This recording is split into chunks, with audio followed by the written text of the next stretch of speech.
Hello বন্ধুরা, সবাই কেমন আছেন? আশা করি সবাই ভালো আছেন, সুস্থ আছেন। আজ আমরা আবার লাইভ নিয়ে এলাম।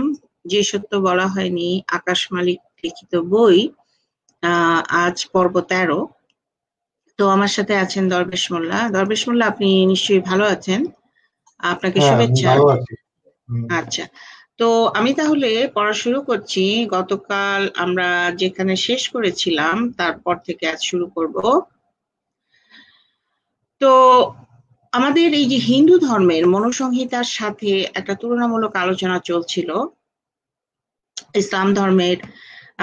এবং আমরা খুবই একটা সাদৃশ্য দেখতে পাচ্ছি হিন্দু ধর্ম, বৌদ্ধ ধর্ম, তারপরে খ্রিস্টান ধর্ম এবং ইসলাম ধর্মের মধ্যে সাদৃশ্য এখানে আকাশ মালিক তুলে ধরার চেষ্টা করছেন। হিন্দু ধর্মে নারীকে গুঞ্জা ফল ও গাভীর সাথে তুলনা করা হয়েছে, আর ইসলাম ধর্মে তুলনা করা হয়েছে সম্পদ বা মাল ও উটের সাথে। মোহাম্মদ যে নারীকে সম্পদ বা মাল হিসাবে গণ্য করতেন, হাদিস শরীফে তার একটি উদাহরণ পাওয়া যায় হযরত আনাস রাদিয়াল্লাহু আনহু বর্ণিত। এই হাদিসে বলা হচ্ছে যে, এই হাদিস থেকে কিছুটা প্রশ্ন এখানে তুলে নিয়ে এসেছেন। হাদিসের বর্ণনা অনুযায়ী গত রাত পর্যন্ত সাফিয়া ছিলেন একজন সম্মানিত গোত্রনেতার স্বাধীন সুন্দরী কন্যা। তার ঘর ছিল, বাড়ি ছিল, মা বাবা সবই ছিল। পরের রাতে সর্বস্ব লুট করে তাকে বন্দী করে গনিমতের মাল হিসেবে নবীজির হেরেমে নিয়ে আসা হলো কেন? মোহাম্মদ তার সাহাবীকে বললেন, বন্দিশালা থেকে যাকে পছন্দ হয় তাকে নিয়ে যাও। পরে আরেকজনের বেছে নেয়া নারী সাফিয়াকে নিজের পছন্দ হয় বললেন, ওকে নয়, অন্য কাউকে নিয়ে যাও।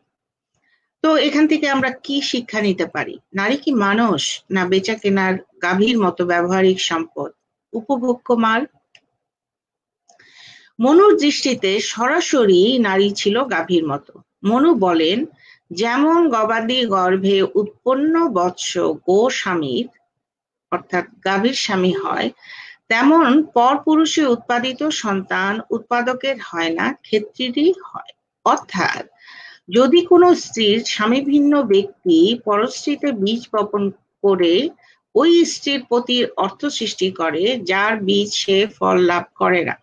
এর পরের শ্লোকে তিনি বলেন, নিয়োগ প্রথার মাধ্যমে এই স্ত্রীতে উৎপন্ন সন্তান ক্ষেত্রী অর্থাৎ স্ত্রীর স্বামী ও বীজ অর্থাৎ সন্তান উৎপাদক উভয়ের হবে বলে অভিসন্ধি না থাকলে উৎপাদিত সন্তান প্রত্যক্ষ রূপে ক্ষেত্রীরই হবে, কারণ বীজ অপেক্ষা যোনিই প্রধান। উল্লেখ্য, নিয়োগ প্রথা মানে আমরা গতকাল লাইভে আমরা বলেছিলাম, আমাদের ইসলাম ধর্মের মধ্যে যে মুতা বিবাহের প্রথাটা, এই একই ধরনের প্রথা হিন্দু ধর্মে যেটা, সেটাকে নিয়োগ প্রথা বলা হয়। তো এই নিয়োগ প্রথায় স্বামীর মৃত্যুর পর বিবাহ ছাড়া দেবর অথবা অন্য পুরুষ দ্বারা সন্তান উৎপাদন করানো মনুসংহিতা সহ হিন্দু ধর্মের আরেক ধর্মগ্রন্থ মহাভারত অনুযায়ী বৈধ। মনুসংহিতায় বলা হয়েছে, সন্তানের অভাবে স্ত্রী পতি প্রভৃতি গুরুজন কর্তৃক নিযুক্ত হইয়া দেবর অথবা অন্য যে কোনো স্বপিণ্ড হইতে অভিলাষিত সন্তান লাভ করিবে। আর কাশিরাম দাস কর্তৃক অনুবাদিত মহাভারতের আদি পর্বে রয়েছে, শান্তনু রাজার পুত্র বিচিত্র বীর্য যক্ষা রোগে আক্রান্ত হয়ে অপুত্রক অবস্থায় মারা যান। ফলে তার মাতা মৎস্যগন্ধা, পরবর্তীকালে সত্যবতী, এই মৎস্যগন্ধা বংশরক্ষার জন্য চিন্তিত হয়ে পড়েন। এমত অবস্থায় তিনি সপত্নী গঙ্গার পুত্র ভীষ্মদেবকে আহ্বান করেন এবং কনিষ্ঠ পুত্র বিচিত্র বীর্যের দুই বিধবা স্ত্রী যথাক্রমে অম্বিকা ও অম্বালিকার গর্ভে পুত্রোৎপাদনের প্রস্তাব করেন। ভীষ্মদেব ইতিপূর্বে কোনো কারণে জীবনে বিবাহ করবেন না বলে প্রতিজ্ঞা করেছিলেন, তাই পুত্রোৎপাদনে ভীষ্মদেব অস্বীকৃতি জ্ঞাপন করেন। অনন্যোপায় হয়ে সত্যবতী অবিবাহিত অবস্থায় পরাশর মুনির ঔরস্যে কৃষ্ণ দ্বৈপায়ন, আরেক নাম বেদব্যাস নামে যে তার সন্তান হয়েছিল, তাকে আহ্বান করেন। এখানে ব্র্যাকেটে জারজের কথাটা বলা হয়েছে। কৃষ্ণ দ্বৈপায়ন মায়ের আদেশ পালনার্থে তাতে সম্মতি জানান এবং তার দুই ভ্রাতৃবধূ ও তাদের দাসীর গর্ভে একটি একটি করে মোট 3টি পুত্রের অর্থাৎ ধৃতরাষ্ট্র, পাণ্ডু এবং বিদুরের জন্মদান করেন।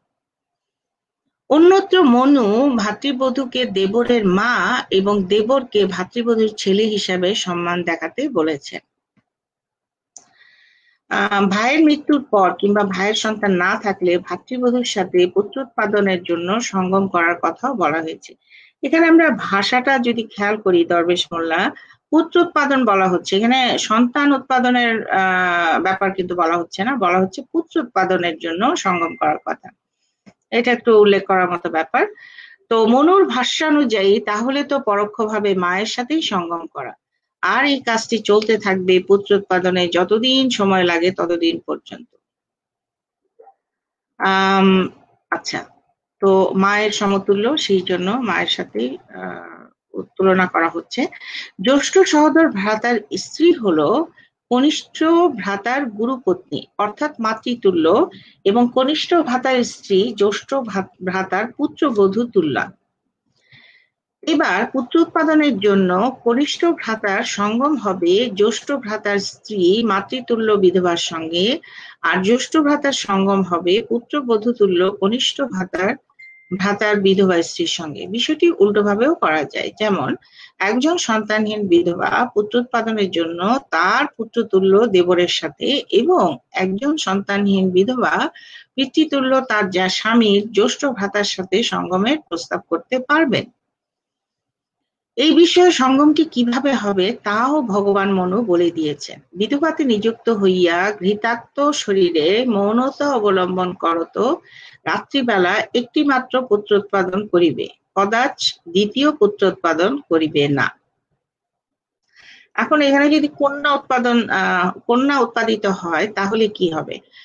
গভীর অন্ধকারে পুত্র উৎপাদন করার জন্য নিশীথ রাতের অর্থ বোঝা গেল, কিন্তু নারীকে মৌনতা অবলম্বন আর তার শরীরকে ঘৃতাক্ত করার মানেটা কি? মানে হতে পারে নিঃসংকোচে যৌন কার্য চালিয়ে নিখুঁত সন্তান লাভ করা। তাই তো মহাভারতে আমরা দেখতে পাই বিচিত্রবীর্যের দুই বিধবা স্ত্রী অম্বিকা ও অম্বালিকার গর্ভে পুত্রোৎপাদনের জন্য যখন মহাপুরুষ বেদব্যাসকে নিয়োগ করা হয় তখন অম্বিকা ভয়ে চক্ষু মুদ্রিত করেছিলেন এবং অম্বালিকার অন্তর ভীত সন্ত্রস্ত হয়েছিল। ফলে অম্বিকার গর্ভে জন্মান্ধ ধৃতরাষ্ট্রের এবং অম্বালিকার গর্ভে পাণ্ডুরোগগ্রস্ত পাণ্ডুর জন্ম হয়। নবজাত পুত্রদ্বয়ের এই অবস্থা দেখে সত্যবতী খুবই দুঃখ পেলেন। তিনি পুত্র বেদব্যাসকে অম্বিকা অথবা অম্বালিকার গর্ভে গন্ধর্বের মতো সুন্দর পুত্র উৎপাদনের জন্য অনুরোধ করেন, কিন্তু অম্বিকা ও অম্বালিকা উভয়ই তাতে অসম্মতি জানান এবং উভয়ে পরামর্শ করে নিজেদের জনৈক শূদ্রাণী হচ্ছে একজন দাসী, শূদ্রাণীকে রত্নালঙ্কারে সুসজ্জিতা করত অম্বিকার বিছানায় শয়ন করেন। যেহেতু বেদব্যাসের সাথে সঙ্গমের সময় এই দাসীর মনে দ্বিধা সংকোচ বা ভয় ছিল না, অতএব তার গর্ভে এক সুন্দর পুত্রের জন্ম হয় যার নাম রাখা হয় বিদুর। এখানে রাতের পর রাত জ্যেষ্ঠ ভ্রাতা কর্তৃক কনিষ্ঠ ভ্রাতার বিধবা স্ত্রীর সঙ্গে রতিক্রিয়ার পরেও সে হয় জ্যেষ্ঠ ভ্রাতার পুত্রবধূ, আর ওই দিকে নবী মোহাম্মদ তার পালক পুত্র জায়েদ জীবিত থাকাকালে আল্লাহর অনুমতি নিয়ে এসে পুত্রবধূ জয়নাবকে বিয়ে করে তার সাথে আজীবন রতিক্রিয়া করেন। সূরা 33, আজাব সূরা, আয়াত 37। অবশ্য নবী মুহাম্মদের পরে তার কোনো উম্মত অদ্যাবধি এই ধরনের কাজ করেছেন বলে কখনো জানা যায়নি। সুহৃদয় ভগবান মনু বিধবা নারীদের দ্বিতীয় বিবাহের অনুমতি দিয়েছেন একটি শর্তে। শর্তটি হলো স্বামীর মৃত্যুকালে যদি নারীর যোনি অক্ষত থাকে। কিভাবে সম্ভব? সম্ভব এইভাবেই, যদি ওই নারীর কোনো নপুংসক পুরুষের সাথে বিয়ে হয় অথবা বাগদত্তা কন্যার পতি মৃত হয় কিংবা বিয়ের সাথে সাথেই স্বামী মারা যায় বা মৃত ব্যক্তির সাথে বিয়ে হয়।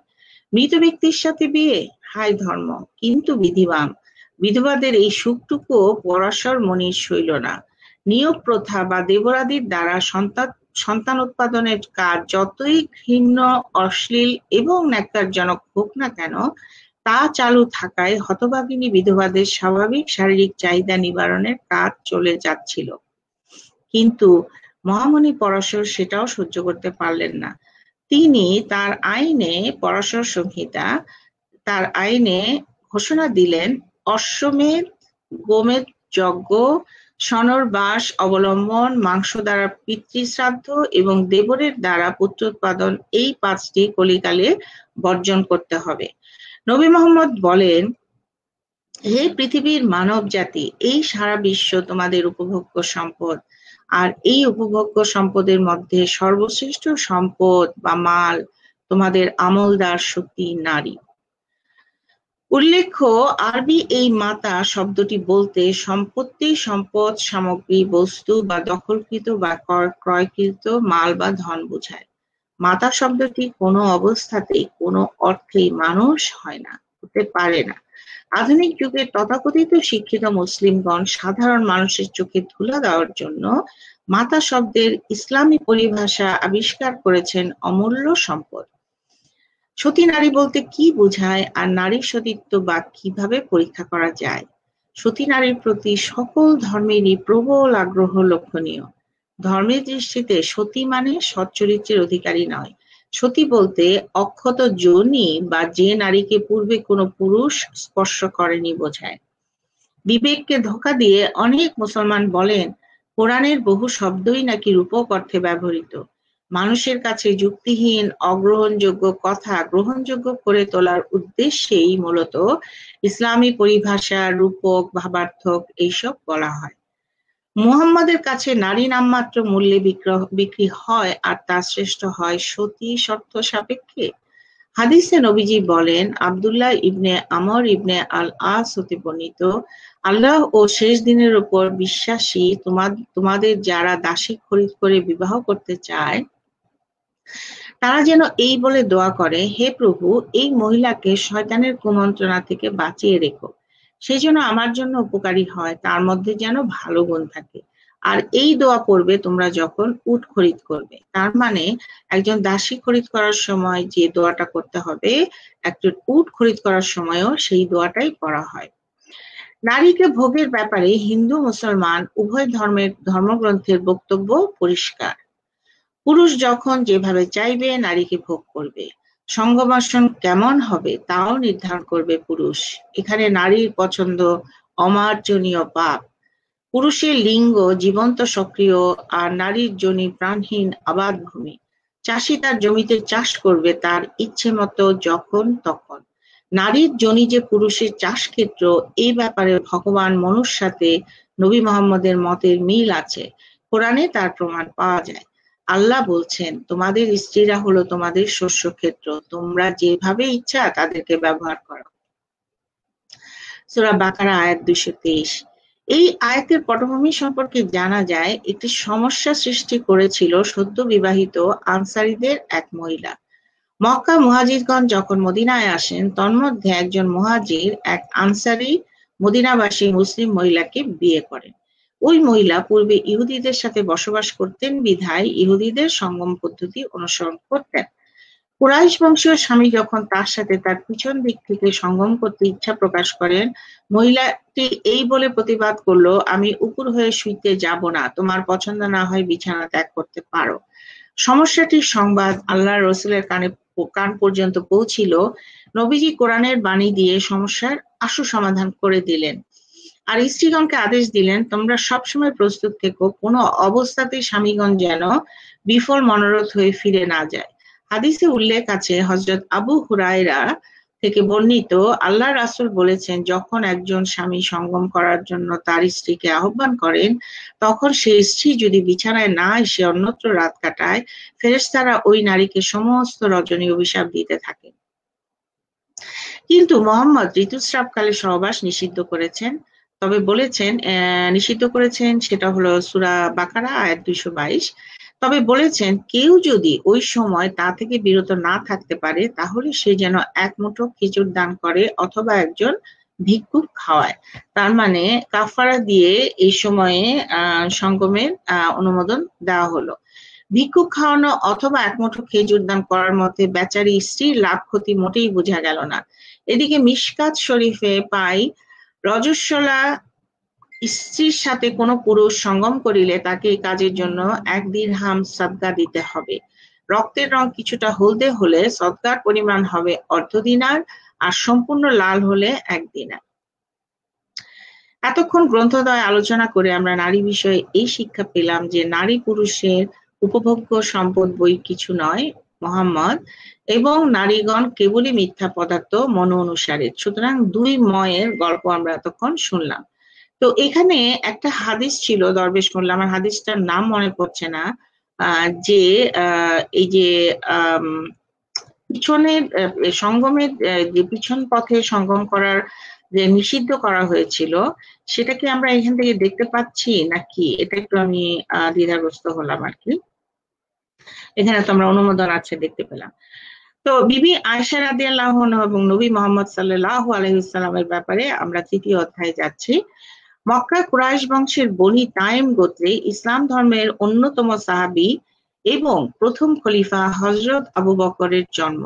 তার পিতার নাম উসমান, আরেক নাম আবু কাহাফ ও মাতার। আপনি যে বিষয়ে বলছিলেন, ইসলামে পায়ুর কাম নিষিদ্ধ, মানে পিছন থেকে সামন থেকে যেদিকে করুক না কেন সেটা মানে পায়ুপথে করা যাবে না, এটা নিষিদ্ধ। ও আচ্ছা, হ্যাঁ। তো এখন না এখান থেকে আবার কনফিউশন হয় কিনা সেটাই আর কি, যে পিছন থেকে। আচ্ছা, তো এখন এই যে আবু বকরের ব্যাপারে জানছি আমরা। আবু বকরের পিতার নাম উসমান, আরেক নাম আবু কাহাফ, এবং তার মাতার নাম ছিল সালমা, আরেক নাম ছিল উম্মুল খায়ের।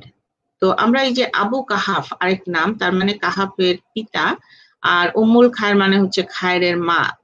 এইভাবে 2 ধরনের নাম হয় বাংলাদেশে। যদিও আমরা একটা বাচ্চা জন্মের পরেই কিন্তু এই ধরনের নাম রেখে দেওয়া হয়, উম্মে কুলসুম, উম্মে হাবিবা ইত্যাদি ধরনের নাম আমরা দেখি, আবু খায়ের, আবু বকর, এই ধরনের নাম কিন্তু আমরা দেখি। কিন্তু আরব দেশে তারা আরব দেশের এই আরবি নামগুলো অনুসরণ করে এইভাবে নামগুলি রাখে, কিন্তু আরবি নামগুলা রাখে। কিন্তু এইগুলা কিন্তু তাদের সময়ে কিভাবে করা হতো, তার মানে হলো একজনের যখন সন্তান হতো, পুত্র বা কন্যার নামের অনুযায়ী তাদেরকে ডাকা হতো, যে রহিমার বাপ, রহিমার বাবা বা রহিমার মা, এইভাবে ডাকা হতো। সেটাই আরবিকে বলা হতো আবু কাহাফ এবং উম্মুল খায়।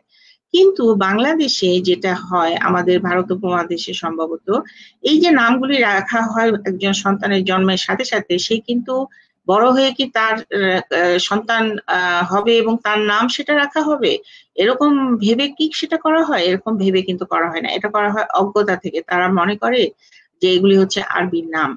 আচ্ছা, যাই হোক।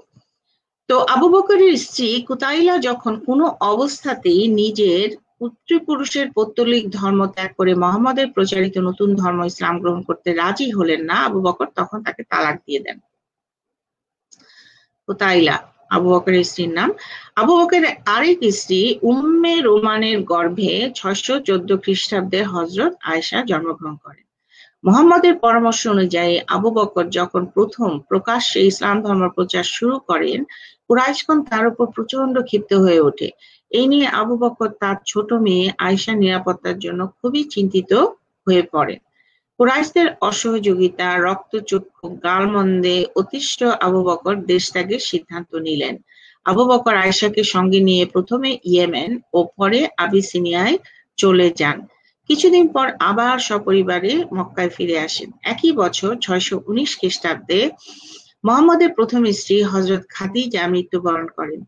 খাওলা বিনতে হাকিম নামক মুহাম্মদের এক বান্ধবী তাকে আবার বিয়ে করার পরামর্শ দেন। মুহাম্মদের বান্ধবী ছিল, মানে এই প্রথম আমি বান্ধবী হিসাবে অভিহিত করা দেখলাম। তো খাওলা বললেন, আপনি কি আরেকটা বিয়ে করবেন? জি, বান্ধবী ছিল, মানে নবী মোহাম্মদ যখন কোনো বকরি জবাই দিত, কোনো পশু জবাই দিলে সেই মাংস ছোট ছোট করে ভাগ করে খাদিজার বান্ধবীর বাসায় পাঠিয়ে দিত। এজন্য আয়েশা হিংসা করতো, এরকম বুখারীতে হাদিস আছে। মানে খাদিজার বান্ধবীরা নবী মোহাম্মদের খোঁজ খবর নিত এবং মোহাম্মদও তার ওই বউয়ের বিগত বউয়ের বান্ধবীদের খবর রাখতো। ঠিক আছে, হ্যাঁ, এখানে মোহাম্মদের বান্ধবী বলেছে, তো তো ভালোই লাগলো শুনতে। মোহাম্মদের একজন বান্ধবী ছিলেন। না, তো বান্ধবীটা কার কথা বুঝতেছেন না কেন? না, খাদিজার বান্ধবী তো বান্ধবী আপনি বললেন তো, কিন্তু হ্যাঁ, এখানে লিখেছে হ্যাঁ। মোহাম্মদের এক বান্ধবী তাকে আবার বিয়ে করার পরামর্শ দেন, সেটা সেই জন্য বললাম। ও আচ্ছা আচ্ছা আচ্ছা, হ্যাঁ ঠিক আছে। এখানে মোহাম্মদের বান্ধবী বলছে, তো এটা বেশ একটু মজা পেলাম আর কি। তো খাওলা বললেন, আপনি কি আরেকটা বিয়ে করবেন? তো মোহাম্মদ বলছেন, কাকে করব?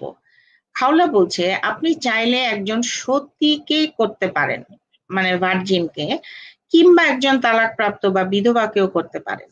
তো নবী মোহাম্মদ জিজ্ঞাসা করছেন, এরা কারা?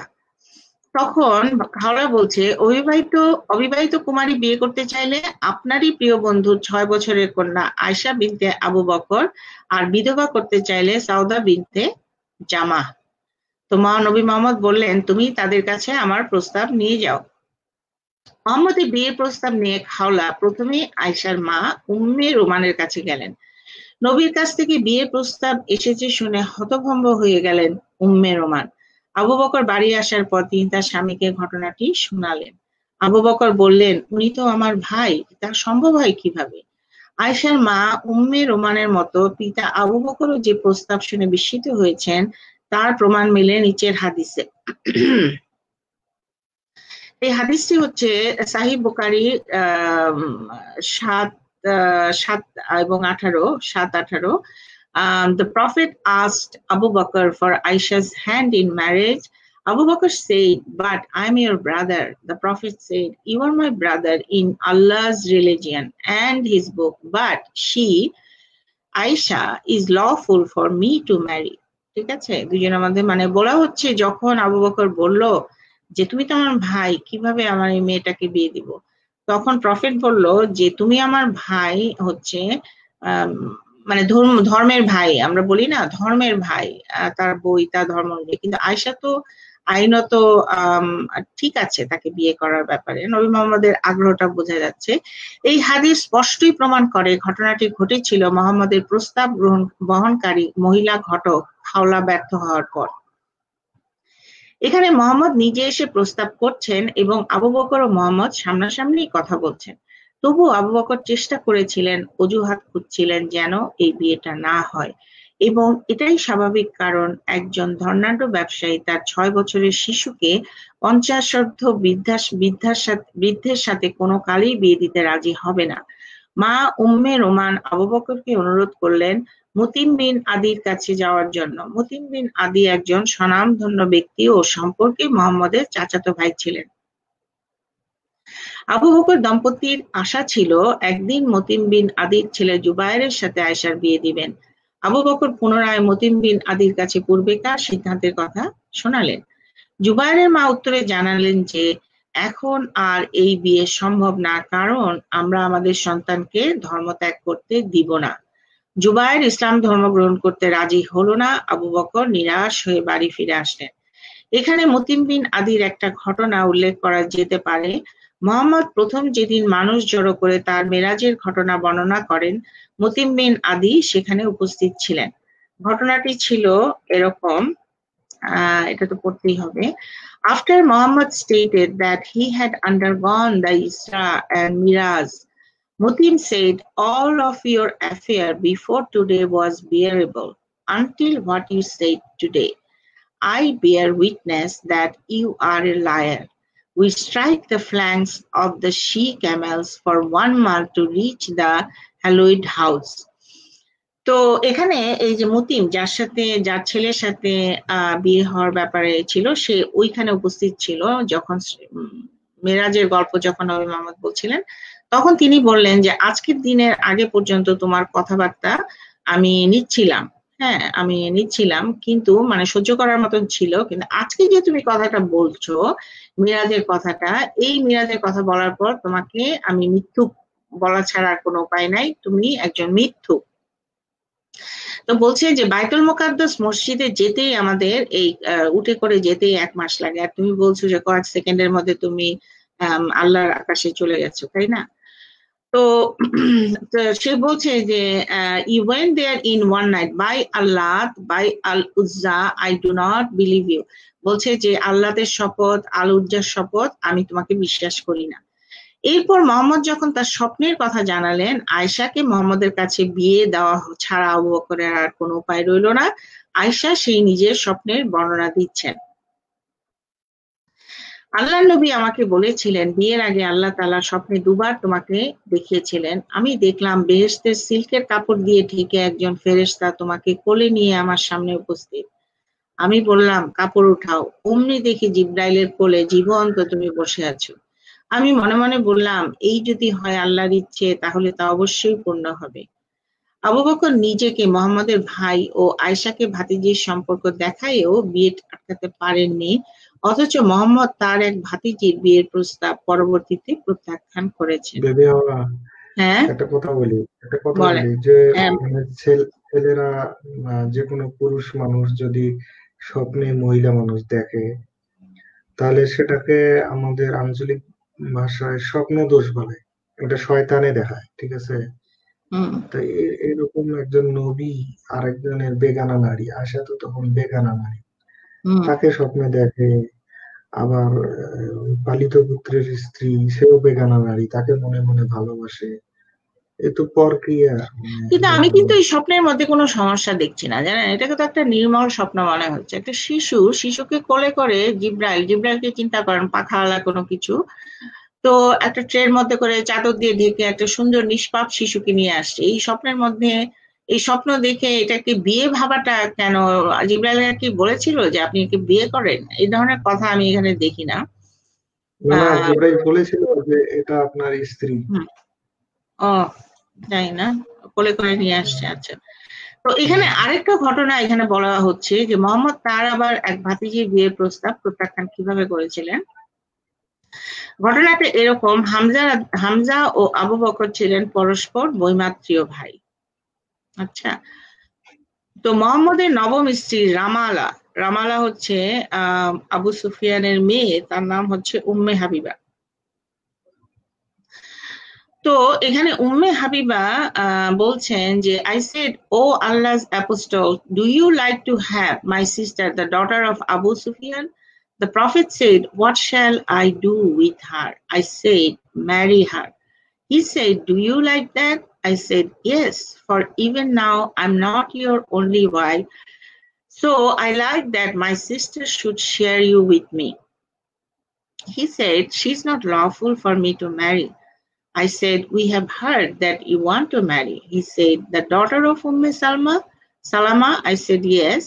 He said, "Even if she were not my stepdaughter, she should be unlawful for me to marry, for Thuwaiba suckled me and her father Abu Salama. So you should neither present your daughters nor your sisters to me."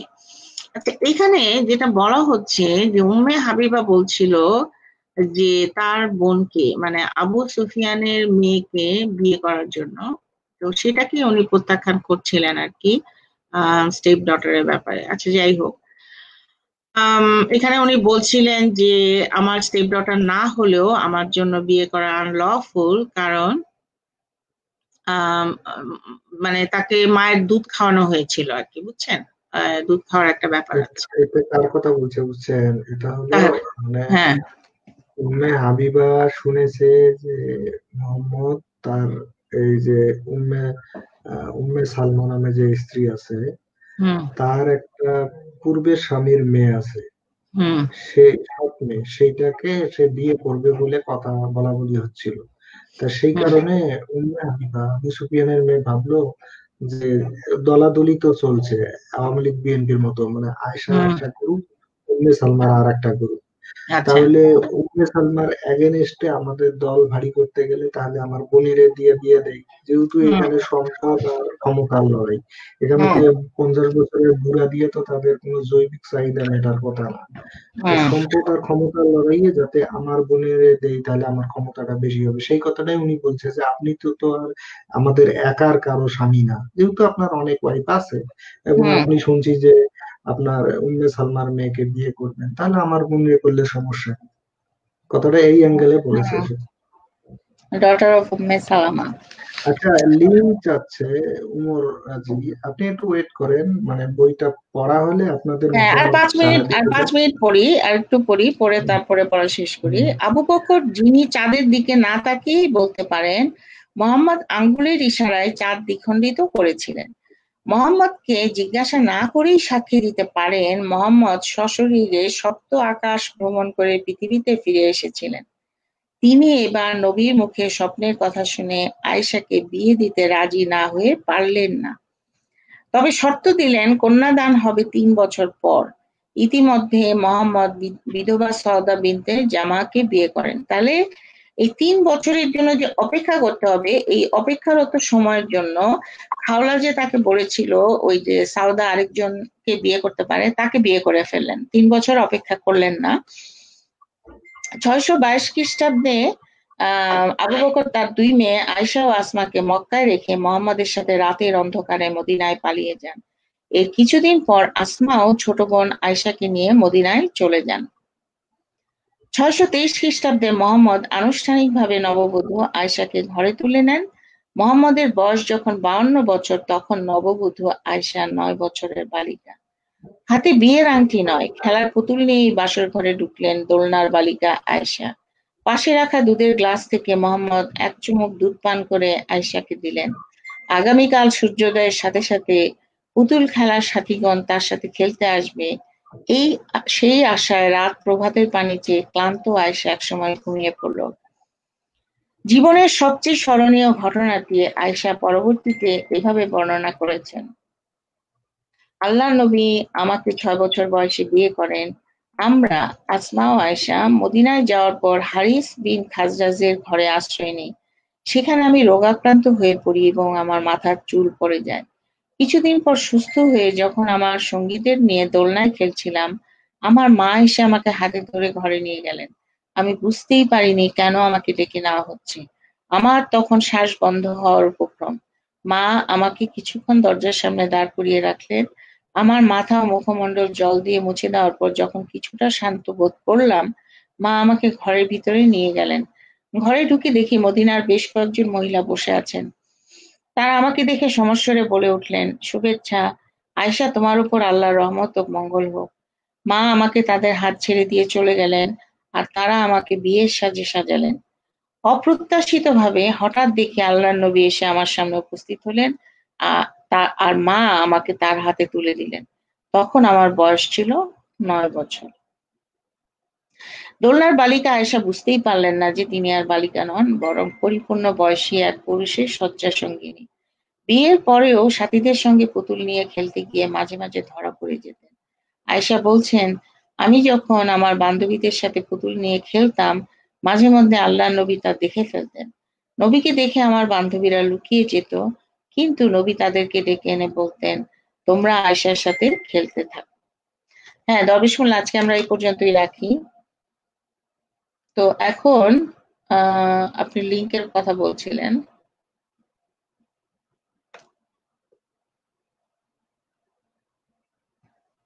আপনি একটু summary কিছুটা বলেন, আমি link দিতেছি, কেউ যদি যুক্ত হতে পারে। হ্যাঁ, আজকে আমরা গতকালের লাইভ এবং আজকের লাইভে আমরা যেটা দেখছি সেটা হলো আকাশ মালিক ২ নিয়ে আলোচনা করছেন।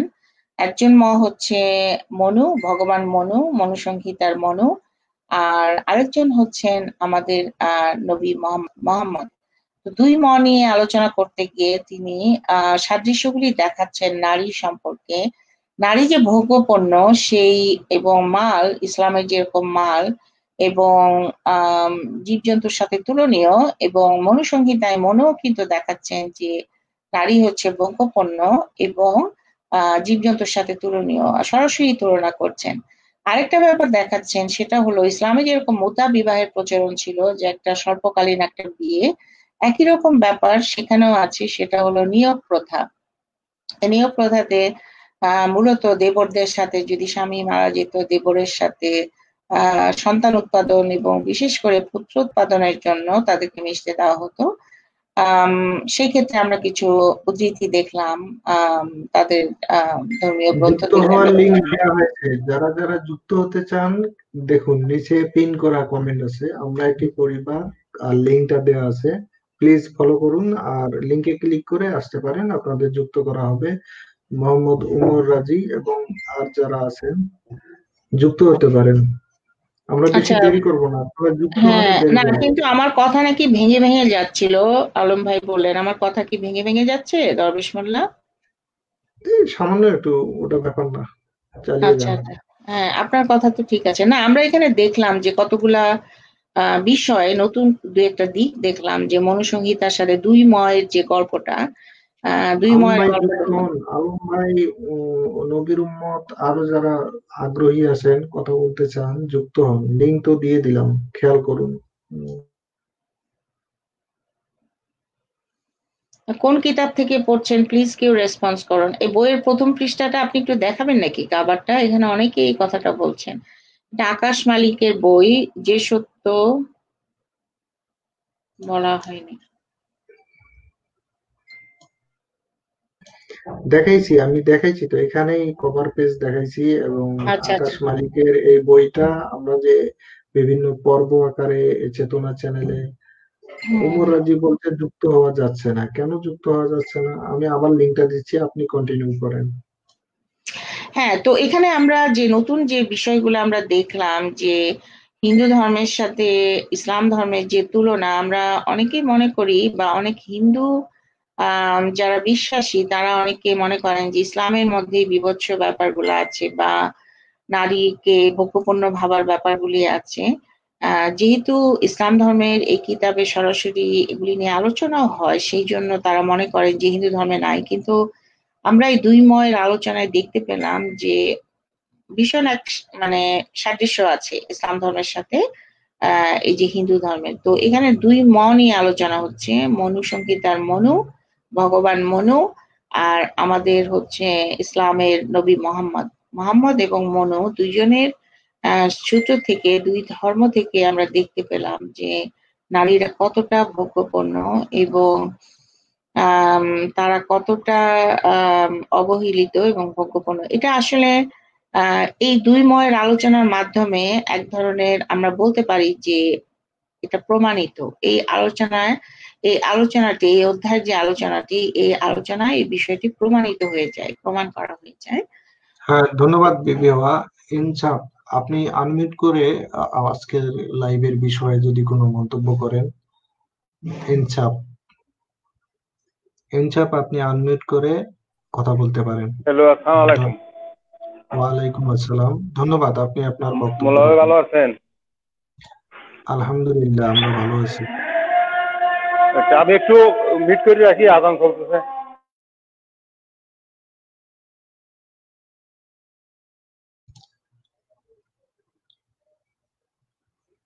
হুম, আজান চলতেছে, এটা তো আল্লাহর রহমত। তো আরেকজনকে যুক্ত করলাম, উনিও হারায় গেল। বিবি হাওয়াকেও থামিয়ে দিলাম।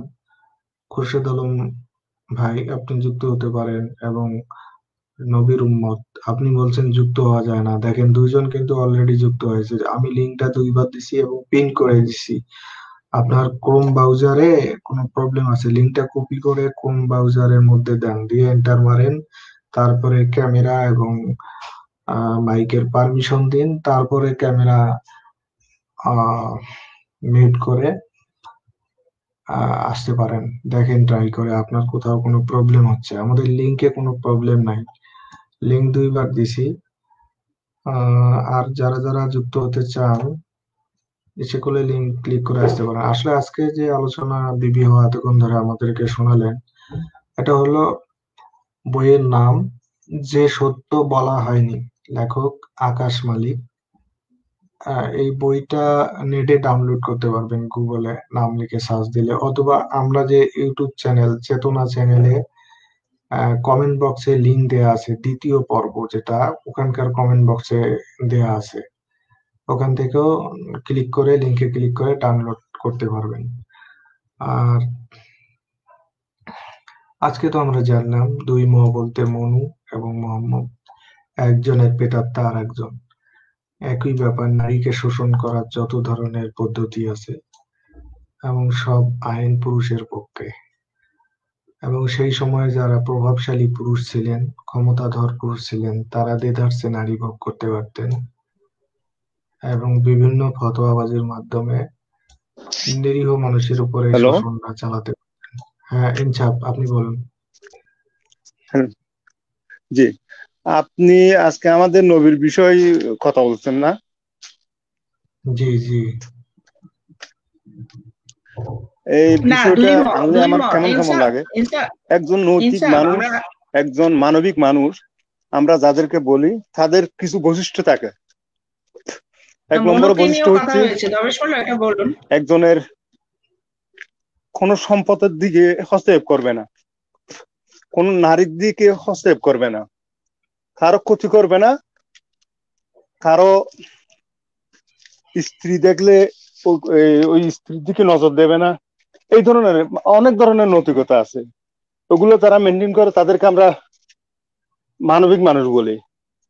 তো এই লোকটা তো একটা কিছু ওইরকম করছে আমরা জানি না।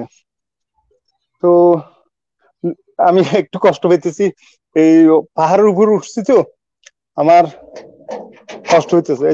কথা বলি তো ওই লোকটা, হ্যাঁ কন্টিনিউ করেন, বলেন বলেন বলেন।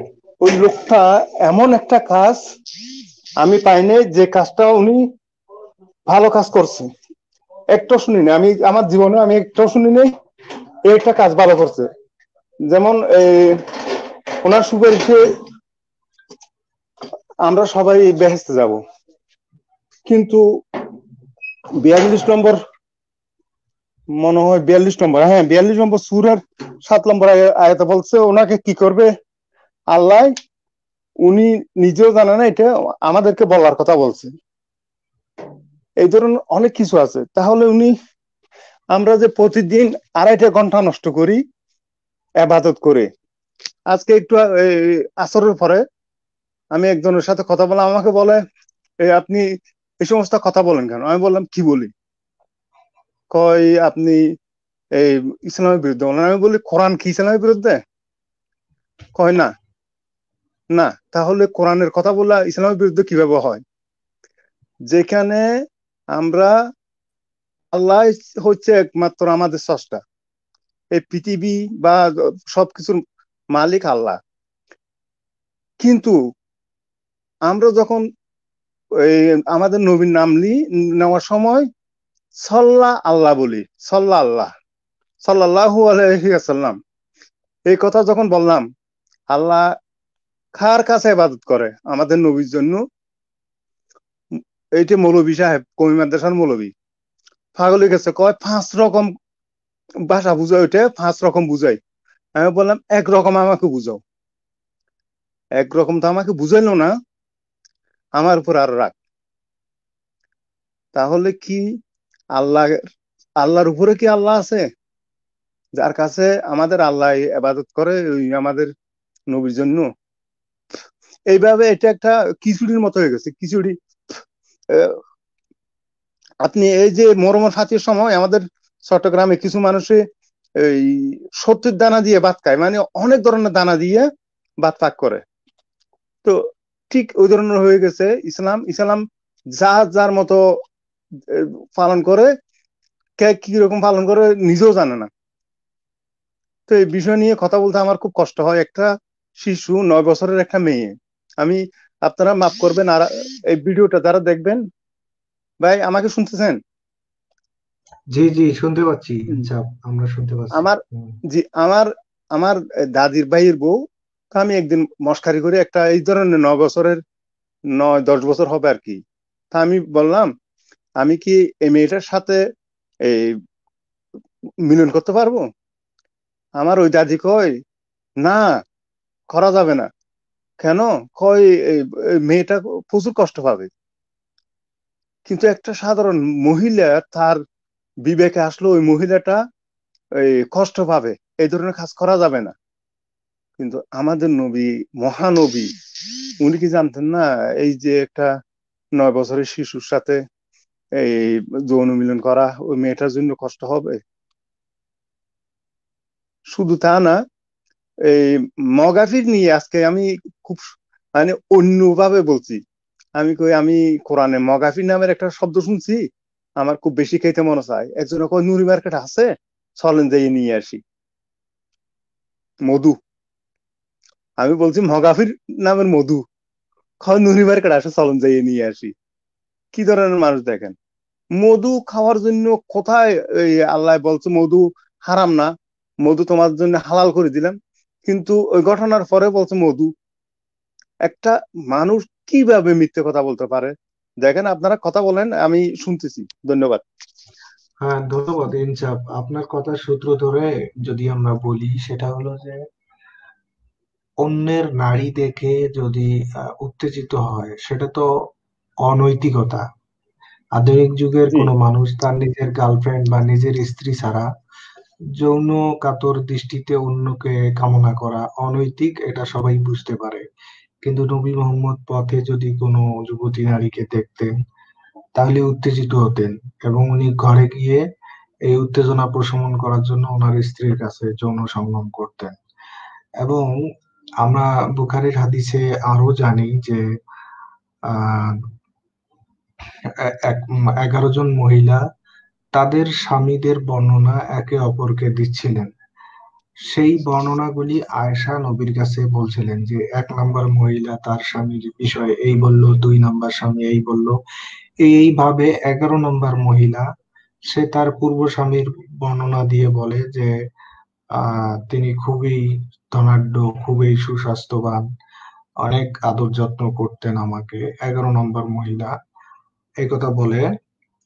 কিন্তু একদিন সে পথের মধ্যে যায়, অন্য একটা পথের ধারে একটা মহিলা তার বুক নগ্ন ছিল, তার 2টা বাচ্চা তার স্তনে দুধ পান করছিল।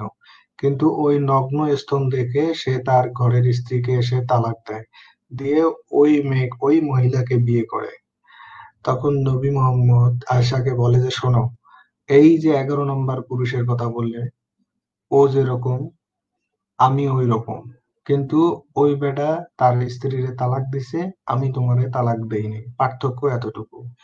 তাহলে নিজের ভালোবাসার স্ত্রী দীর্ঘদিন ধরে ঘর সংসার করেছে, তাকে রেখে পথের ধারে এক মহিলা মাতৃদুগ্ধ পান করাচ্ছে, নিশ্চয় সে যৌন কাতর অবস্থায় ছিলেন না। যখন একটা মা তার সন্তানকে দুধ দেয়, তখন তো তার যৌনতার কথা প্রশ্নই আসে না এই ধরনের ধারণা আসার। কিন্তু আহ, ওই লোক লুচ্চা তো, বদমাস, সে কারণে সে ওটাকেই যৌন দৃষ্টিতে দেখে যৌন কাতর হয়ে বাড়িতে গিয়ে তার দীর্ঘদিনের স্ত্রীকে তালাক দেয়, দিয়ে ওই যে মহিলার নগ্ন স্তন দেখেছে বাচ্চাদের দুধ পান করা অবস্থায়, তাকে বিয়ে করে ঘরে আনে। আর নবী মোহাম্মদ নিজের উপমা দিতে গিয়ে বলতেছে যে আমি ওই রকম, মানে আমি ওই রকম লুচ্চা, আমি পথে ঘাটে যাকেই দেখবো তাকেই ঘরে নিয়ে আসবো। পার্থক্য হলো ওই বেটা তার ঘরের স্ত্রীকে তালাক দিছে, আর আমি তোমাদের তালাক দেবো না, আমি হেরেম ভর্তি করেই থাকবো। কিন্তু আমি পথে ঘাটে যাকেই দেখবো, চেহাদের মাঠে যাকেই পাবো, যে সুন্দরীকেই পাবো, আমি কিন্তু সেটা ঘরে আনবো। এই কথাটাই উনি পরিষ্কারভাবে বলেছে। তাহলে ওনার চরিত্রের ব্যাপারে তো আমরা সুন্দর জানি। পথে দেখলেও উত্তেজিত হতো এবং আয়সাকে বলছে যে আমি ওই লুচ্চা বেটার মতো, যে পথে ঘাটে স্ত্রী দেখলে সেদিকে আকৃষ্ট হয়। তো বিবি হওয়া কি আপনি শেষ দিতে চাই, আপনি কি বলেন? ফিনিশিং এ কিছু বললে বলেন। বিবি হওয়া আনমিউট করেন। উজানি মাঝি উনি কয়েকবার আসতে চাচ্ছেন, উনি আসতে পারছেন না বলছেন, তো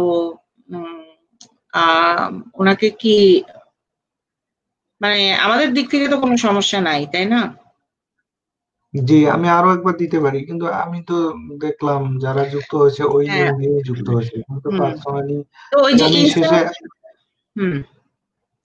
না ইনসাফ যে মন্তব্য করলেন, এবং ওনার একটু অবগতির জন্য জানাচ্ছি যে আজকের লাইভ শুধু নবী মোহাম্মদকে নিয়ে নয়, আজকের এবং গতকালকের লাইভে আমরা হিন্দু ধর্মে নারীদের অবস্থান নিয়েও আমরা কথা বলেছি। সেখানে মনুসংহিতার উল্লেখগুলি এসেছে এবং তুলনা হয়েছে সেখানে। হ্যাঁ, এবং তুলনা হয়ে আমরা দেখলাম যে দুই ধর্মেই, যে ইসলাম এবং হিন্দু ধর্মে, দুই ধর্মেই যে নারীদেরকে ভোগ্যপণ্য হিসাবে দেখানো হয়েছে সেটা আমরা মানে বুঝতে পারলাম আর কি, গতকালকের লাইভ এবং আজকের লাইভ থেকে। তো এই আর কি। হ্যাঁ, এখন যদি লিঙ্ক কাজ না করে, হ্যাঁ বলেন, তারপর শুনলাম। আলম ভাই বলতেছে নবীর এই কথার কি রেফারেন্স আছে, কোন কথার? নবীজি বলেছে যে আমি বললাম কি আয়েশা হাদিস বর্ণনা করছে বুখারী শরীফে, সেটা হলো যে 11 জন মহিলা নিজ নিজ স্বামীর বৈশিষ্ট্য নিয়ে একে অপরকে বলাবলি করছিল। তার মধ্যে 11 নম্বর মহিলা বলছিল আমার স্বামী ছিল, মানে এখন যে স্বামীটা আছে তার আগের স্বামীটা এরকম ছিল, স্বাস্থ্যবান, অনেক সম্পদ, অনেক ভালোবাসা, আহ সবকিছুই ঠিক আছে। একদিন পথে যাওয়ার পথে সে দেখলো রাস্তার ধারে একটা মহিলা বাচ্চাদের, দুইটা বাচ্চা, যমজ বাচ্চাকে দুধ পান করাচ্ছে। তার নগ্ন স্তন দেখে সে বাড়ি এসে আমাকে হঠাৎ করে তালাক দেয় এবং ওই মহিলাকে ঘরে নিয়ে আসে। এই 11টা পুরুষের বৈশিষ্ট্য শোনার পর নবী মোহাম্মদ আয়েশাকে বলেছে যে তুমি যে এই যে 11 নম্বর যার কথা বললে আমি হলাম ওই রকম। পার্থক্য হলো যে আমি তোমাকে তালাক দেব না। তাই এটা তো বুখারীর হাদিস। এখন আমি হাদিস নাম্বারটা বলতে পারতেছি না। আলম ভাই সত্যই যদি এটা নিয়ে আলোচনা করতে চান তাহলে একদিন আলোচনা করব। আর মেবি হয় যেহেতু কেউ যুক্ত হতে পারছে না কোনো কারণবশত, তাহলে আমরা শেষ করে দেই, না কি বলেন? হ্যাঁ, তো দরবেশ মোল্লা, পরবর্তী লাইভ গুলার জন্য আমরা একটুখানি এটা খেয়াল করব যে মাঝে মধ্যে কিন্তু এই সমস্যাটা হচ্ছে, মানে লিঙ্কটা কাজ করছে না, ঢুকতে পারছে না। তো এই ব্যাপারে আমাদের একটু মানে দেখতে হবে যে এটা কি কারণে হয়, এটা কি স্বাভাবিক নাকি এখানে কোনো সমাধান করার কিছু আছে। তো আজকে লাইভে যারা ছিলেন সবাইকে অনেক ধন্যবাদ, শুভেচ্ছা। আমাদের পরবর্তী লাইভে আসবেন। আকাশ মালিকের যে সত্য বলা হয়নি বইটা আমরা শুনবো, দেখবো কি কি লিখেছেন তিনি। এবং আগামী দিন আমাদের এখানে যুক্ত হওয়ার ব্যাপারে দরবেশ মোল্লা নিশ্চয়ই ব্যাপারে একটু অনুসন্ধান করবেন যে কি ব্যাপার হচ্ছে। তো সবাই ভালো থাকবেন। দরবেশ মোল্লা, আপনাকে অনেক ধন্যবাদ। হ্যাঁ বিবি হওয়া এটা কিন্তু আমাদের কোনো সমস্যা না। অর্থাৎ এই আচ্ছা। যে লিঙ্কের যে সমস্যা ওটা ওদের পার্সোনাল সমস্যা। তো এখন ইয়া আলম ভাই আবার বলতেছে কয় হাদিসের নাম্বার দেন। নাম্বার তো এখন আচ্ছা, মনে এটা করতে কি হবে। আপনার, এটা কি পিন করার ব্যাপার আছে এর মধ্যে কোনো, মানে ফেসবুকে পিন করলে কি এটা ঠিক হতো এরকম কিছু? না না, আমাদের কোনো সমস্যা নেই তো। আপনি অনেকে আছে ক্রোম ব্রাউজারে যে অ্যালাউ দিতে হয় সেটাও দিতে পারে না, বা হয়তো আগে সেটিং ছিল না, কিন্তু উজানি মোবাইলে। মাঝি, মনে করেন উজানি মাঝিকে তো আমি চিনি, এই যে আলম ভাই যুক্ত হলো, এই যে উৎপল যুক্ত হলো, আপনি উজানি মাঝি বা যে কেউ যুক্ত হতে না পারে সেটা তার ব্যক্তিগত সমস্যা। এটা আমরা কি করবো? আমরা পিন করে দিছি, পিন না করলেও যুক্ত হওয়া যায়, পিন আলম না ভাই, করলে উৎপল, কি হ্যাঁ, আপনারা গাড়ি ঘোড়া পান নাই? দেরি করলেন আসতে একটু। না না, আমি যুক্ত হইলাম, আমার বলার কিছু নাই, কিন্তু ওই যে কেউ যুক্ত হতে পারছে না, মানে এটা দেখানোর জন্য যে না, যুক্ত হওয়ার জন্য কোনো সমস্যা নাই। লিংক দেওয়া আছে এবং লিংক পিন করা আছে, পিন করার মধ্যেও যদি পুশ করে তাও ঢুকতে পারবে, আর যেটা পিন করা নাই ওইটার মধ্যে দিলেও ঢুকতে পারবে, এটা কোনো সমস্যা না তো। হ্যাঁ, ধন্যবাদ আলম ভাই। আমি একটুখানি অস্বস্তিতে ভুগছিলাম যে ঢুকতে চাচ্ছে, ঢুকতে পারছে না। তো এখন নিশ্চিত হলাম যে তাহলে এগুলি মনে হয় ব্যক্তিগত কানেকশনের সমস্যা। হ্যাঁ, হ্যাঁ, ধন্যবাদ। মানে এর মধ্যে ক্রোম ব্রাউজারে মানে ই নাই আর কি, অপশন নাই, যে জন্য এটা হচ্ছে। তো না, মানে যুক্ত হওয়ার জন্য কোনো সমস্যা নাই, আপনাদের লাইভ সঠিক চলছে। তো আমি যে কোনো কারণে মানে সম্পূর্ণ আলোচনা শুনতে পারি নাই। তো সম্পূর্ণ আলোচনা শুনতে পারি নাই বিধায় হয়তো কোনো প্রশ্ন করাও আমার পক্ষে সম্ভব হচ্ছে আলম না। ভাই, আমি আপনাকে অনুরোধ করব, গতকালকের লাইভ আর আজকের লাইভটা আপনি শুনবেন সময় পেলে, বুঝছেন। এখানে গতকালটা তো আমি শুনি, হ্যাঁ, এখানে গতকালকে বিষয়টা হচ্ছে দুই ময়ের মধ্যে আলোচনা, বুঝছেন, দুই ময়ের ব্যাপারে। একটা হচ্ছে মনুসংহিতার মনু, ভগবান মনু, আর হচ্ছে ইসলামের মোহাম্মদ। এই দুইটার মধ্যে কম্পেয়ার করে নারী যে ভোগ্যপণ্য সেটা সুন্দরভাবে মানে এই পাশাপাশি দেখতে দেখতে পারার ব্যাপারটা, এটা আমার খুব ভালো লাগলো আর কি, বুঝছেন, যে উনি হ্যাঁ হ্যাঁ, পাশাপাশি এটা আমি পাশাপাশি করে নিয়ে এসেছেন মনুসংহিতার মনুর আর এই মোহাম্মদের। ওনার হ্যাঁ উপস্থাপনাটা খুব ভালো লাগলো। আর আপনি পরে শুনে নিয়েন এটা, হ্যাঁ, ভালো লাগবে শুনলে। না, ঠিক আছে, এটা গতকালও আপনার পাঠের মধ্যে গতকালকেও ছিল। আহ, দুই ম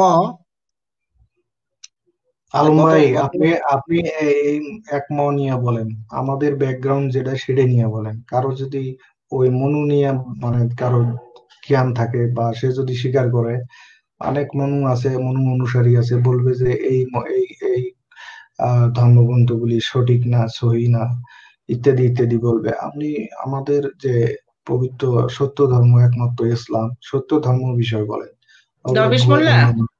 দরবেশ হ্যাঁ, মোল্লা, না অবশ্যই আপনি ঠিক আছেন যে আমরা যেটা বেশি জানে সেটা নিয়ে কথা বলতে হবে। আমাদের বলতেন, আপনি মোহাম্মদের ব্যাপারে বলতে বলছেন, এটা ঠিক আছে, কিন্তু পাশাপাশি আমাদেরকে এটা একটু বলে দেওয়া দরকার যে এই হিন্দু অন্নময়ের সাথে যে সাদৃশ্য পাওয়া গেছে, এটার একটু উল্লেখটা থাকা দরকার। মানে দুই পক্ষেরই বোঝা উচিত যে দুই পক্ষেরই নিজেদের যে সমস্যা আছে এটা বোঝা উচিত। মাঝে মধ্যে আমরা এটার মধ্যে একটা গ্যাপ দেখি, বুঝছেন আলম ভাই? মানে যারা হিন্দু তারা মনে করে যে ইসলাম ধর্মেই শুধু আছে, যারা মুসলিম তারা মনে করে হিন্দু ধর্মে আছে। তো উল্লেখটা আমার মনে হয় আমরা করতে পারি, আমরা ব্যাখ্যায় না গেলাম। হ্যাঁ, ধন্যবাদ।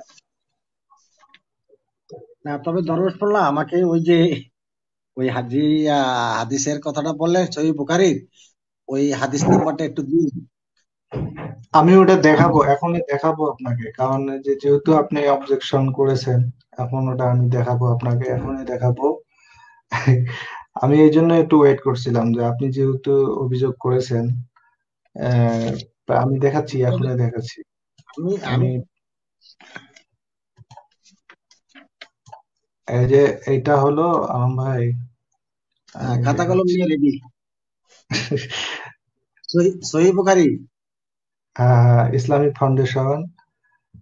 আর এটা মনে হয় 4810। আমি দেখাচ্ছি, স্ক্রিনে দেখার চেষ্টা করতেছি, আমার হ্যাং হয়ে গেল নাকি। 4810 নম্বর হাদিসটা দেখতে পারেন, বিয়ে শাদী অধ্যায়।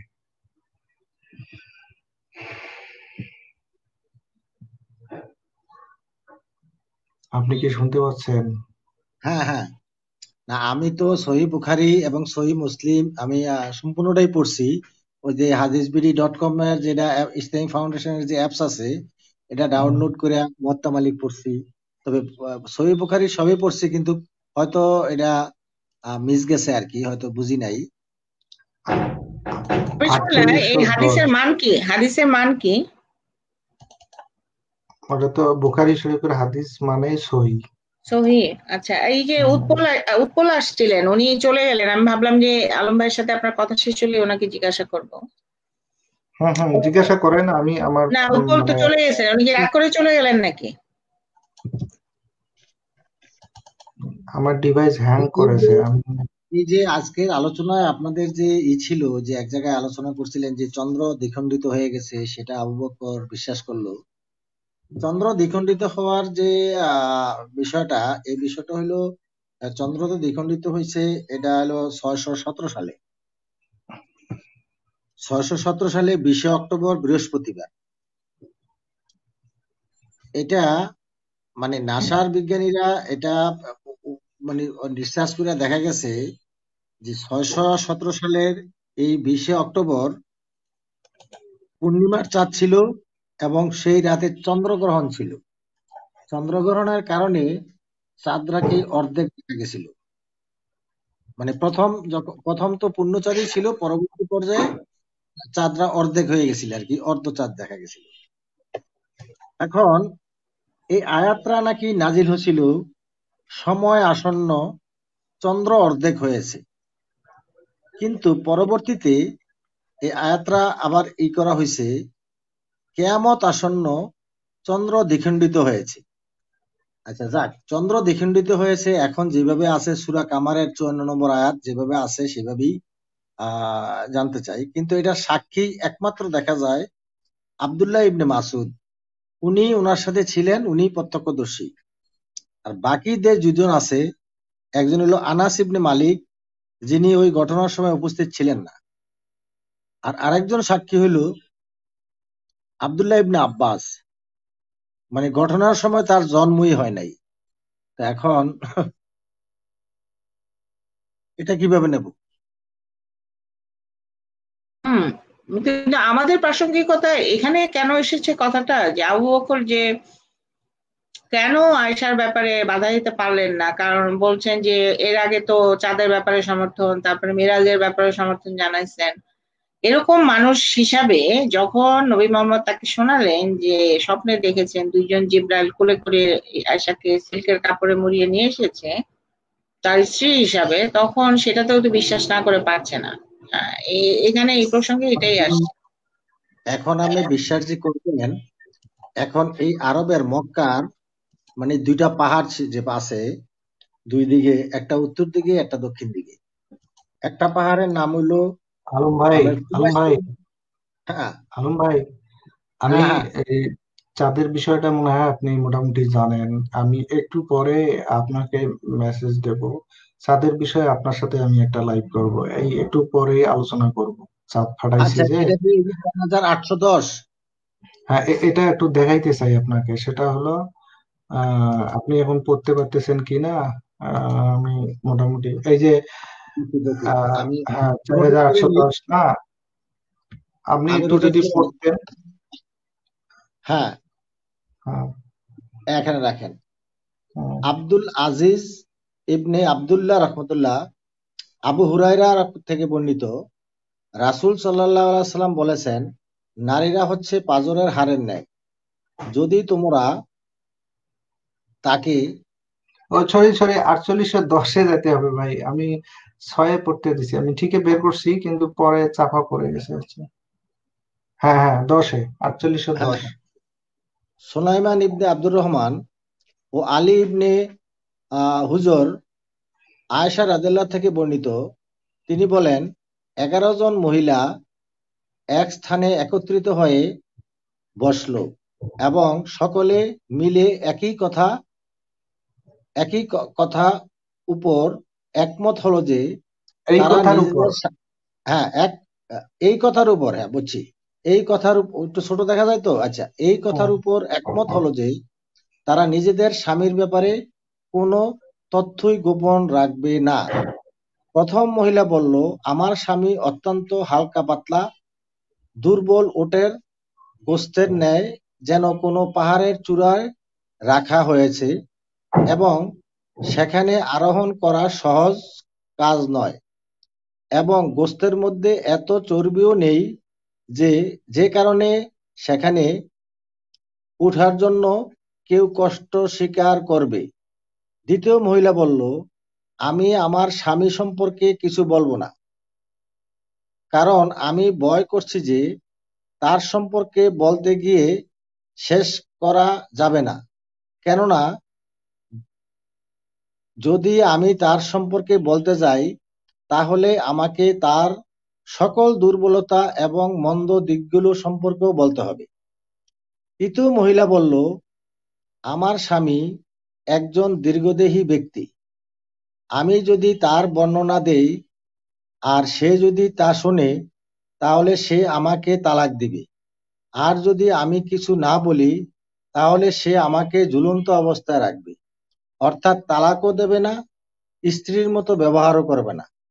চতুর্থ মহিলা বলল, আমার স্বামী হচ্ছে তিহামা রাতের মতো মাঝামাঝি, অতি গরমও না অতি ঠান্ডাও না, আর আমি তাকে ভয়ও করি না, আবার তার প্রতি অসন্তুষ্টও নই।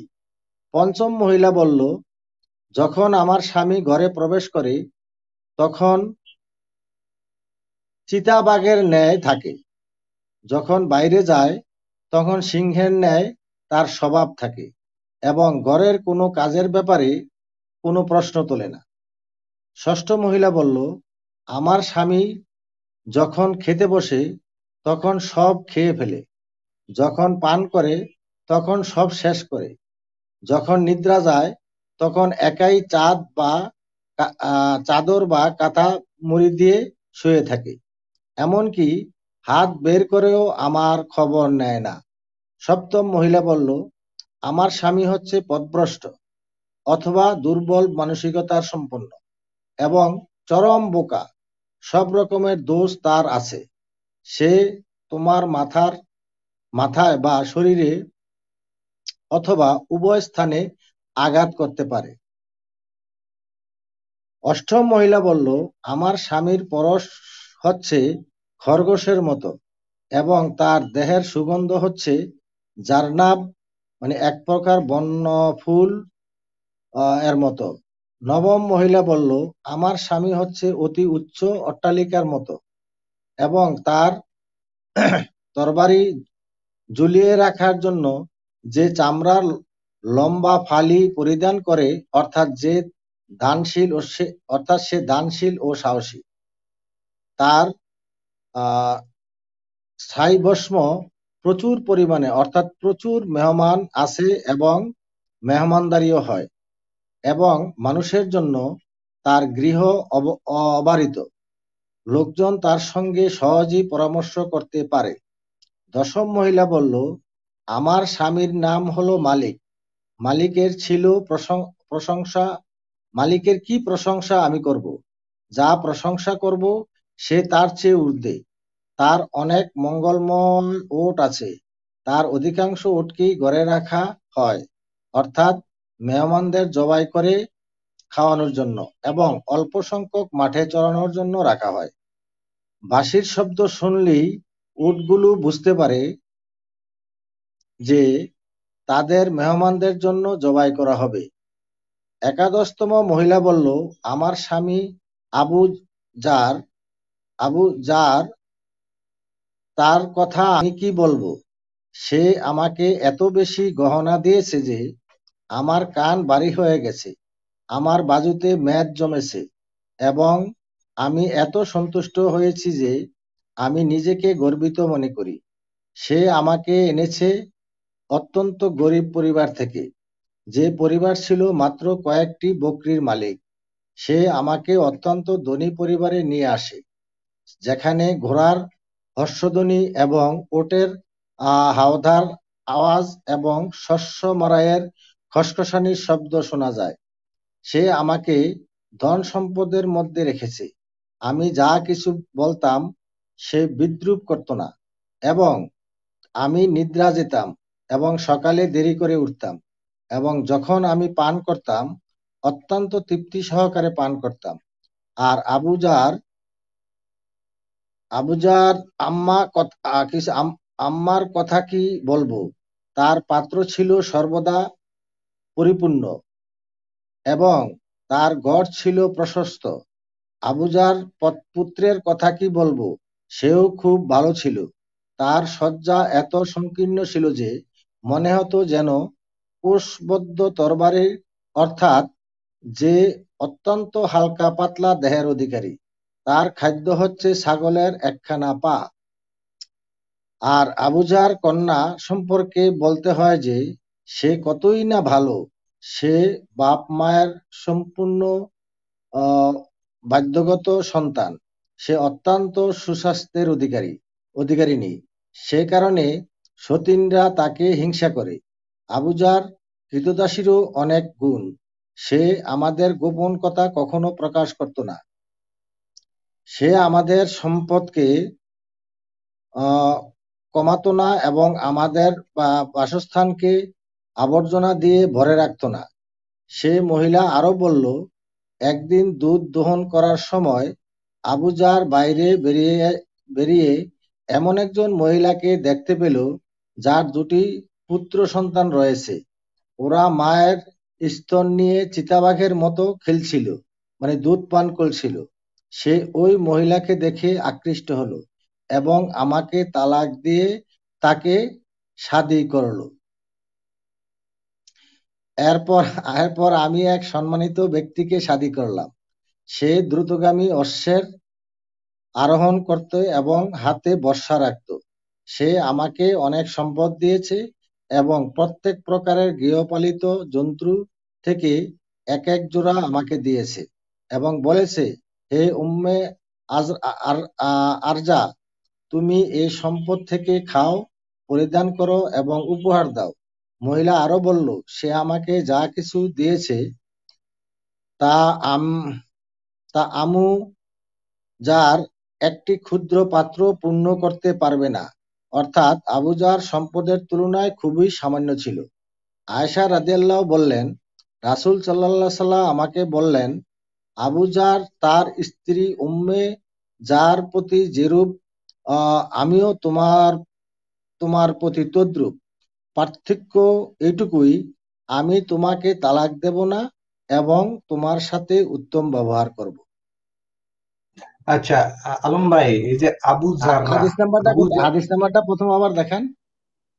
হ্যাঁ, লেখাটা আবু জাররা যে বর্ণনা দিল, তার চরিত্রের যে বর্ণনাটা আমরা পেলাম, তার আর এনার মধ্যে পার্থক্য হলো, আবু জাররা তার এত আদরের স্ত্রীকে ওই যে মানে পথের ঘাটে মেয়েদেরকে দেখে তালাক দিয়ে দেয়, আর উনি দেবে না। পার্থক্য এতটুকু। এই যে আমি আপনাকে দেখাচ্ছি, এই যে 4810 4810 4810। আচ্ছা,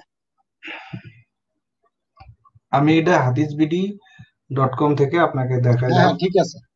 তো এই যে আবু জারের ছেলে ভালো, আবু জারের মেয়ে ভালো, আবু জারের মা ভালো, আবু জারের অনেক গুণ বললো মহিলা, কিন্তু আবু জারের একটা আলুর দোষ আছে, সেটা হলো পথে ঘাটে মহিলা মানুষ দেখলে সে এগুলি ভালোবাসা, এত ভালো ব্যবহার কোনো কিছুই ঠিক রাখতে পারে না। সে ওটা বাদ দিয়ে নতুন বউ ঘরে আনে। আর নবী বলতেছে, আমি কিন্তু ওইটাই, আবু জারের আর আমার মধ্যে পার্থক্য এতটুকুই যে আমি তোমাকে তালাক দেব না। কিন্তু অন্য মানে আবু জারের লগে আমার কোনো পার্থক্য নাই। না, পার্থক্য এতটুকু যে আবু জার ওটা বাদ দিয়ে আর একটা আনছে, আমি তোমার রাইখে আর একটা নিয়ে আসবো বছর বছর। তো এইটাই আমি বলছিলাম। তা বুখারীর হাদিস তো সবই সহি, তারপরও এখানে তাহকিক করা আছে মান সহি, হ্যাঁ, আয়েশার হাদিস। এবং আমরা তো ওটাও জানি যে উনি রাস্তার মধ্যে অন্য মহিলা দেখে উত্তেজিত হয়ে ঘরে ফিরে যেয়ে বলে যে মহিলারা শয়তানের বেশে আসে, তাই আমি শয়তান দেখে ঘরে গেছি। তো যাই হোক, আলম ভাই, আমি আপনাকে মেসেজ কিভাবে দেব? তো আমি কিন্তু একটু পরে, কতক্ষণ পরে আসবো, 15-20 মিনিট বা আধা ঘন্টা পরে ওই চাঁদের বিষয়টা নিয়ে কথা বলতে পারি। আপনি যদি আসেন তাহলে ভালো হয়। লাইভে আসবেন? হ্যাঁ, ওই যে আপনি বললেন যে চাঁদ আজকে 11টা বাজে। আজকে না, আজকে আর মানে আজকে তো আপনারা 1 ঘন্টার উপরে লাইভ করছেন, আবার কালকে মানে আলোচনার ফাঁকে। আচ্ছা, ঠিক আছে, সবাই ভালো থাকবেন। আলম ভাই, আপনার সুচিন্তিত মতামত দেওয়ার জন্য অসংখ্য ধন্যবাদ। ধন্যবাদ সবাইকে, ভালো থাকবেন সবাই। হ্যাঁ, সবাই